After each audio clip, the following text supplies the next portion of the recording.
Zen's in the house, baby. So what have we got here? A super rare live commentary from me. But first I'd like to say thanks to Ghost, for donating this super sexy gameplay that you're watching right now. So he has got the gameplay for your viewing pleasure, I've got the commentary for your listening pleasure, and you should be all round pleasured. There should be no reason why you're not by the end of this video.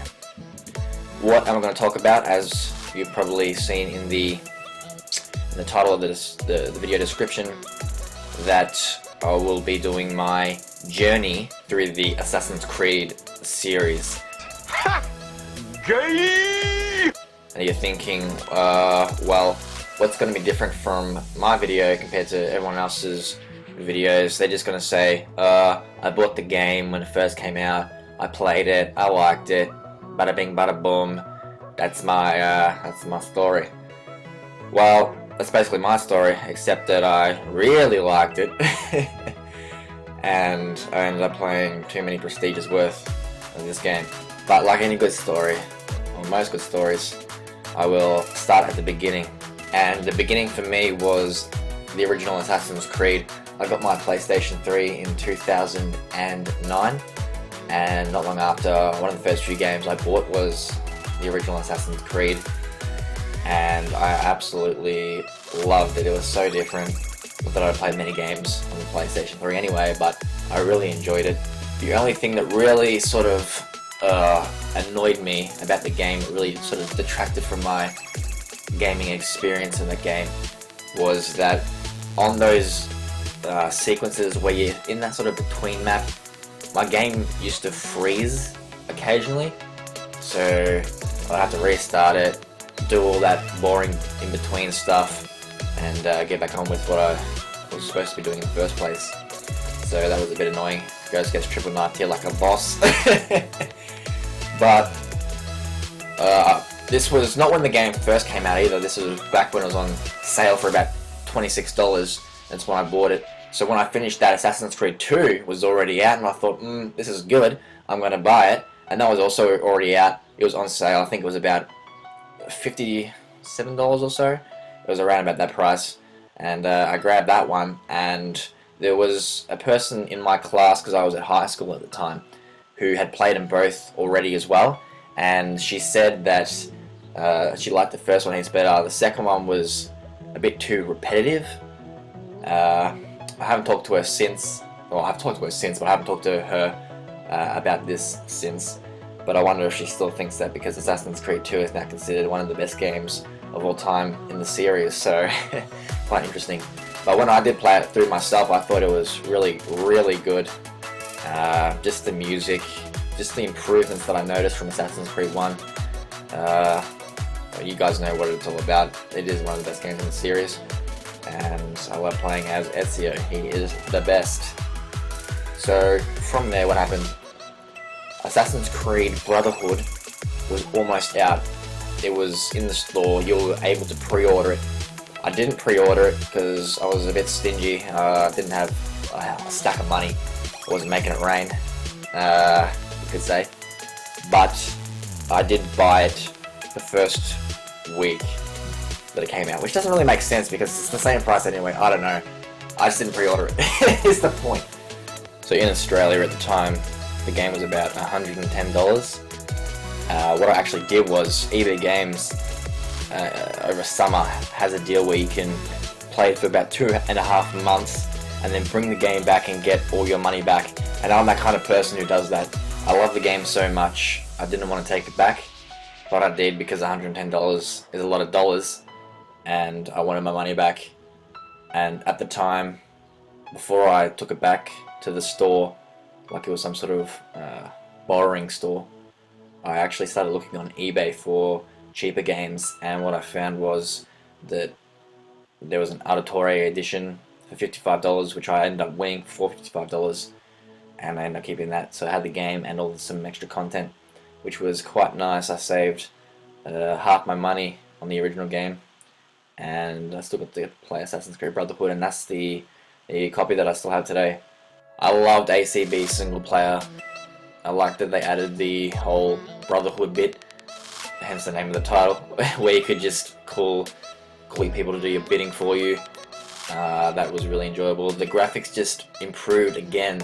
The graphics were gorgeous for the time, and a lot of the missions were good, except for that one mission that I never really enjoyed for full synchronization. Two missions actually, but the first one was the one where you had to infiltrate the Castel Gandolfo and not take any damage from falling, I think it was. It was about sequence 4, and it just really annoyed me because the path up the building just seemed a bit flawed. I mean, you could do it, I did do it, but there was a lot of times where I failed and you had to start the whole mission again because there was no replay mission from a certain checkpoint. I found it really frustrating, very, very frustrating. The other mission that was a pain in the ass was the one where you had to achieve 100% synchronization on the Leonardo da Vinci tank mission. I think it was called Hell on Wheels or something like that.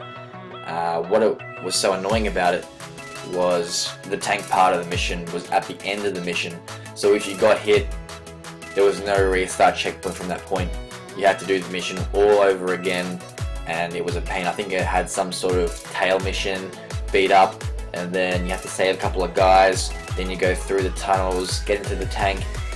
But what was the hardest part about the tank was right at the end, you had to face 2 tanks, and you would usually get caught on some sort of spit that's sticking out of the ground, or some sort of thing that you're just getting stuck on some one pole. Spit that's sticking out of the ground, or some sort of thing that you're just getting stuck on some one pole that's just right in the middle of the map, or on the side of the map where you're trying to strafe. I would always get stuck on it and killed, basically at that point, pretty much every time. So I got really good at the rest of the mission, the beginning of the mission, the middle part of the mission, even the first bits of the tank were all alright. It was still a bit nerve-wracking when I got to the tank bit because it was a little bit random. You could get hit when you thought you weren't really supposed to get hit. You had to clean it. You had to clean out about 9 guys beforehand. This is a long story, it's getting even longer, but basically to get 100% sync, you had to take no damage in the tank, and it was a pain in the ass. But all in all, ACB is an amazing game, and I would go so far as to say that it is my favourite game in the series, just because of the enhanced graphics from AC2. I like the Brotherhood part of it, and also the missions, the setting, the music, City of Rome, get on that. I bought that in the iTunes store when it came out because I liked it so much. I actually bought it for $2.19 or however much it was at the time. It was so good, and the story was absolutely incroyable for my French people out there. Now to the multiplayer. This was also the clincher for my personal favourite game. It introduced multiplayer, and looking back on it, ACB for me is the best multiplayer game. I met so many great people, so many great players as well. They're great people and players. The players that I met were great people. It just ACB was probably the game that I was best at. The mode I played the most was Manhunt. It was what I enjoyed the most. It was that team environment. But the reason why I was probably best at that game was because I was mostly playing competitive. As soon as I got online, you're basically grouped already. You're playing in a team of 4. You're finding a public game. But the thing about public games in ACB a lot were that you would come against people who were also grouped in a team of 4, and it would be people who you know were good, and you'd play it out. You'd have a great time. You weren't really worried about top 100. It was just the win or lose, and overall it was just super enjoyable. I love playing the competitive. It's how you get better. It's where the best sort of games come in. You get the best clips, if you like that sort of thing, clips in ACB. Not many people were recording, but still, you know what I mean. Then ACR came along. I actually got an ACR beta code for the multiplayer in the email. One of the guys I was friends with at the time, he said check your email, they're giving out codes to people who have already played ACB, or just people who are signed up to Uplay. I'm not sure what it was. I got a code, he got a code, he was like, oh sweet, this is good, let's go play. I didn't play with him, but he played, and I played my own game. And during the beta, I sent out about 3 or 4 friend requests, from people who I thought were pretty good in the lobbies, and one of those friend requests that I sent was to a person who became very important to me. We played a lot of games together in ACR and also through into AC3, and for about 3 months I thought she was a guy, but it turned out she was a girl, which didn't really change my opinion of her. She was still a really good friend and I enjoyed playing with her a lot. ACR also introduced Artifact Assault, which was basically the main mode that I played. I like team modes, and that was probably the best team mode since the introduction of the reverse detection meter made Manhunt a bit didn't enjoy it as much as ACB. I think that's really all to say about ACR. So to AC3, I got it when it first came out as well. I played the multiplayer, and Assassin's Creed 3 also brought in clans. Now early on I waited off. I didn't want to join any clan that I thought I didn't really want to be a part of, and the only clan that I did join was MLA, and I'm still in them unless they kick me out. They pressed the little button on the website. I checked the website actually not that long ago, and it was actually shut down for the Assassin's Creed 3, so I'm not sure if you can still make clans or not, but for me it was unavailable and I couldn't check everyone's stats on it, so I'm stuck with you guys if any of you guys are watching it, so lucky you. But I really appreciated the invite to the clan, so I had a lot of fun with those guys. And to me, from my perspective, Assassin's Creed 3 kind of introduced the most competitive gameplay. It was where competitive gameplay really stepped up. People were organising scrims, mashups, more tournaments it seemed, where before it was sort of unorganised competitive gameplay. I could probably also mention that I was playing for the leaderboards in the first season of Assassin's Creed 3.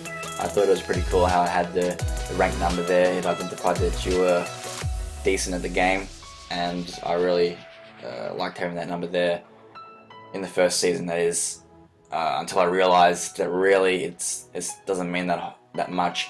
And really, they don't even archive the leaderboards from past seasons, so you're basically playing and relying on people's memories that you were there, which fades over time. It's not like a concrete tribute that you played and maintained or achieved that level of success in the game. So I just feel that that's a bit unfair and poor from the developer's point. I thought they should at least have some sort of leaderboard for past seasons, just like they have for the events and things like that. I just feel that would be fair. I tried to get to number 1. I actually got to about 15, and on the next update I would have been about 7, but the problem was a few games before that I left or I lost, and so I lost 110 points each game. But the problem was I was getting unfairly stacked on teams where I just couldn't win. I couldn't beat the other team because they knew what they were doing when I was grouped with people who had no idea what they were doing at all, and it used to kill me. I thought, how can you not just do the basics? I was playing domination, I couldn't hold all the domination points. Not that you need all domination points, but I was finding it difficult to hold 2 when these people were running in and just capturing it. It was extremely frustrating. I was bursting blood vessels just trying to maintain this top status. I did end up finishing about 20 to 23. I'm not sure if I've said that already, but that's where I landed at the end. And after that, I didn't really care about the ranking system. Even if I did make it into the top 100 again, I really didn't care about it. So to AC4, I wasn't 100% sure I was going to buy it, but Tay sent me a message saying that there was going to be a domination event on the launch weekend, and I couldn't pass that up. Domination is my favourite mode, and I ended up doing pretty well. I came 3rd. I wasn't playing the objectives completely because the objectives and high scores didn't really go hand in hand, and I really wanted to see what I could do, what sort of scores I could get. I ended up reaching about 23.5k. I scored a few 20k plus games and I was pretty happy with it. I wasn't sure at the time what the cap was, but I did want to hit that 25k and then turn it to be the cap. So I'm still 11th on the leaderboard, on the PlayStation 3 leaderboard for domination, and those scores probably won't be beaten now. It's pretty hard to achieve that in normal domination, let alone the event one. So unless you boost it or get extremely lucky, those scores won't be beaten. And then came the second event about 2 weeks later. It was the Artifact Assault event, and I really did not enjoy it to begin with. You couldn't kill anyone with the normal prompt, I don't think. The only way you could actually kill was with the gun, and it actually became one of the most enjoyable events. It was that event and the Domination event were the best events in my opinion, but I soon learned that you could really take advantage of the players who didn't know what they were doing. You could get a lot of stuns and a pretty good score there as well, so I ended up coming first in that event, so you could really tell I didn't like it by the end of it. I actually really enjoyed it by the end. Then the third event came in. I also played that. It was not as enjoyable as the other two, because the other games were Game Lab modes. It added a new element to it, but this one, the third one, wasn't that enjoyable. All it was playing Manhunt and then taunting after the kill, so it was the number of taunts that registered after the kills was what got you the leaderboard points. And I also came first in that. I thought I was already up there on the leaderboards, I thought I'd play the event and try and win, which I did. I was pretty happy about. So for the first 3 events I came third, first and first, and then it came to the 4th event, which was the event that turned me off the rest of the events. I was like, nah, I'm not about that life.